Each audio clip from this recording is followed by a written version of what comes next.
يا اخوان دابا كنت غادي في شانطي نيشان، واحد مور رموك مع كريسون تصوروا معايا داير بحكم بالسبعه، داير هكا تصور معايا ايدي وهذاك الكريسون وص ايدي بحال ما هكا، تصوروها معايا بالسبعه كنقول لك، مع ناس داك الكريسون مع كيحيد في السماطي في الجلوده ديال اللبان، حيت انا دوزت لبان الدراري كيحيد فيهم.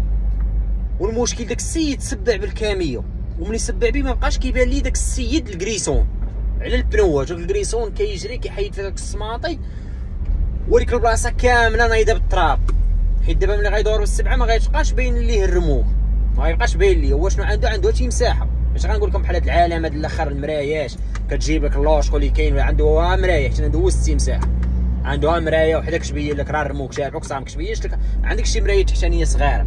المشكل داك السيد هذاك اللي صايب، انا مدوش على الكريسون حيت الكريسون باقي ما عارفش داير بهذيك الدوره. السيد اللي جمعو قتلو فين غيولي؟ غيمشي لي اول حاجه البيرمي، مصيبه كحله بزاف د الحوايج. وكاع الانسان اللي كان بحال ما كون في الكريسون واش غير يسكت على الدرجه وهاد الحداقه كامله يمشي يريح في دارو، والله يمشي يريح في دارهم اقسم بالله.